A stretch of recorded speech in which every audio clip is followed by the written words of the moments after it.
The Socialist Democratic Party just can't help prodding the sleeping giant. The left has made it abundantly clear that they want our president not just impeached, but beheaded. They've pushed that narrative repeatedly. But first, they must decapitate Infowars so that the heads of conservatives will roll. Alex Jones obviously is a well-known conspiracy theorist whose brand is bullying. He launched similar attacks against the families whose 6- and 7-year-old kids were slaughtered at Sandy Hook. These people are all lawyers. They're very smart.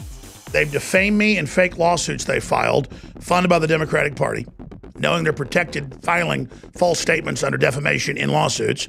And then they do it as members of Congress, protected with immunity for false statements. A Slate article references a study by Jonathan Albright, director of the Tao Center for Digital Journalism at Columbia, who found 9,000 videos on YouTube with titles that are, and I quote, a mixture of shocking, vile, and promotional themes that include rape game jokes, shock reality, social experiments, celebrity pedophilia, false flag rants, and terror-related conspiracy theories dating back to the Oklahoma City attacks in 1995. You mix terror-related conspiracies in with false flags when Gulf of Tonkin and all these other things are declassified to be staged. Anybody has a right to question that when it's a history of it. Doesn't mean we always think it's fake. We have to look at it. We hope it never even happened to begin with, but if it does, we look at what really went on. I don't really need to hear what you're trying to provide. I want to know how you're dealing with all these conspiracy theorists on your platform. I tell you, I don't care. I'm a human being. I exist. And if I speak one thought aloud, that thought lives, even after I'm shoveled into my grave. Delusions, Mr. Wordsworth.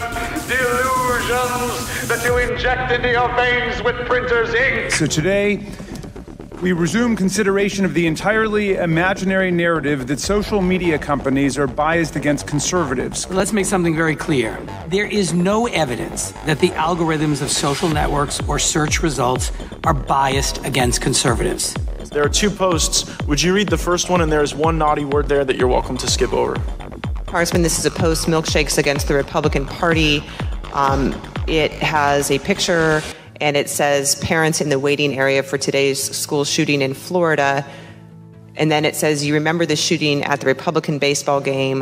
One of those should happen every week until those NRA, and then there are unpleasant words. And then there's, I'm not sure if this is another post beneath it or not. Yeah, that's a second post. Will you read that? That has no naughty words. It says, dear crazed shooters, the GOP has frequent baseball practice. You really want to be remembered. That's how you do it. Signed, Americans tired of our politicians bathing in the blood of the innocent for $a few million from the terrorist organization NRA. Do these posts violate your terms of service?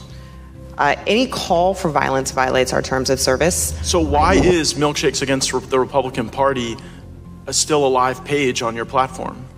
I can't speak. I haven't reviewed this page. I can't speak to why any page is up or not up, but we can certainly follow up with it. So a member of my staff provided these comments to Facebook, and we said, based on our reading of your terms of service, and frankly, based on your testimony today, where you say we are committed to removing content that encourages real-world harm, based on that, this would be a facial violation. But I received back what I've provided to you, and the highlighted portion of Facebook's message back to my staff includes, it doesn't go against one of our specific community standards. So do you see the tension between your public testimony today, your terms of service, and then your conduct when you're presented with violent calls to shoot people who are members of my party at baseball practice? I cannot tell a lie. You are holding it backwards. Who let the hippie in here? I got news for you, pal. The dead are dead, okay? So maybe what you're looking for is soap, which is at the grocery store. You know, food you don't have to pick. Shake. They sell meat there. Shake. Why you at Shake. No, shut up! Now in the wake of, heaven forbid, the inevitable meeting of a sitting U.S. president meeting the Russian head of state, the crying of wolf is echoing through the golden valleys of America, distracting from the totalitarian boot stomping of censorship being paraded by the Socialist Democratic Party. A day that will live in infamy. The President of the United States openly sided with Vladimir Putin, a despot, a kleptocrat, and a tyrant who freely orders the assassination of journalists and political adversaries, as opposed to the American intelligence community, the foreign policy community, and the law enforcement community.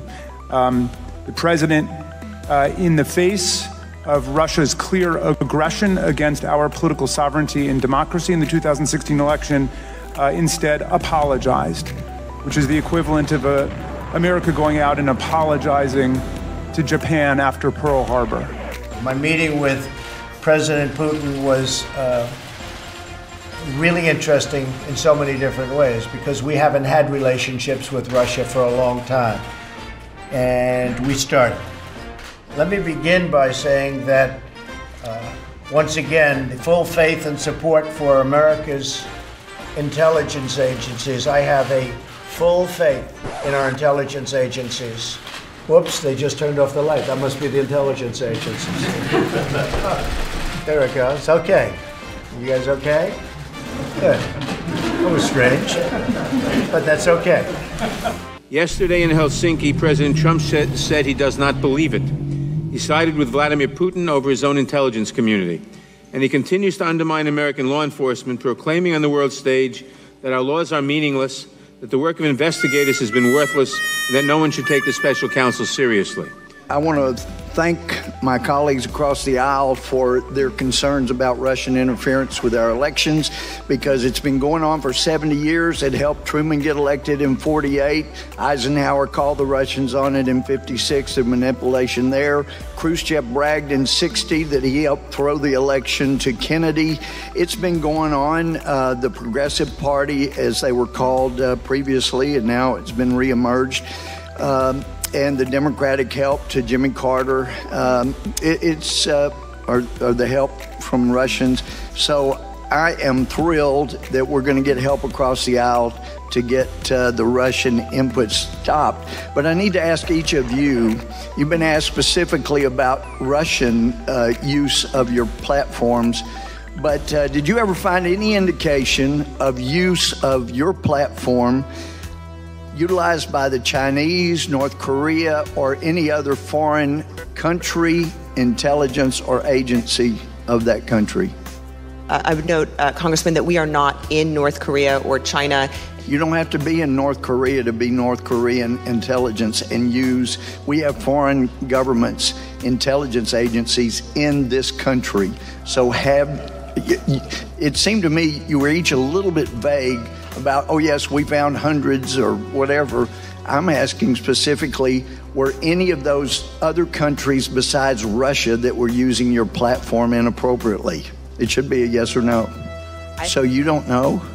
You sure seemed anxious to answer the Democrats' questions about Russia influence. Americans deserve the facts objectively reported.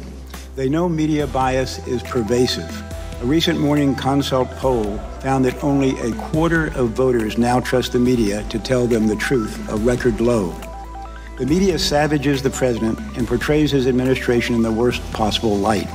Over 90% of his network news coverage has been negative, higher than any other president.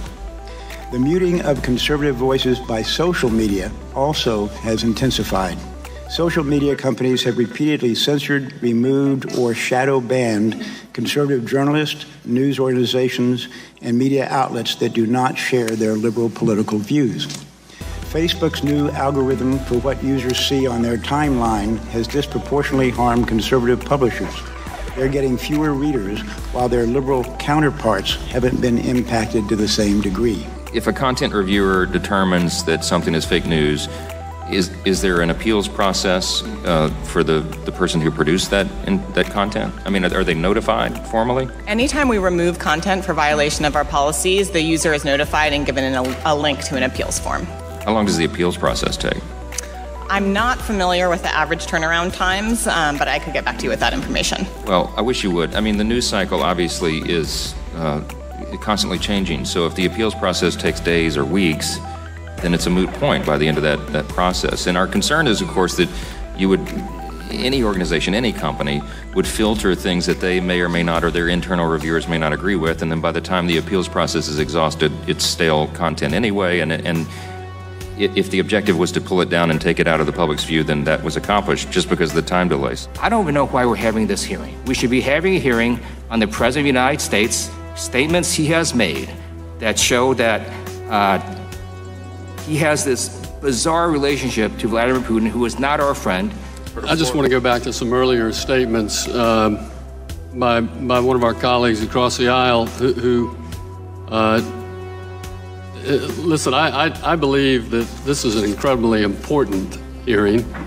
The potential censorship of free speech, I think, goes to the core of our country's freedoms.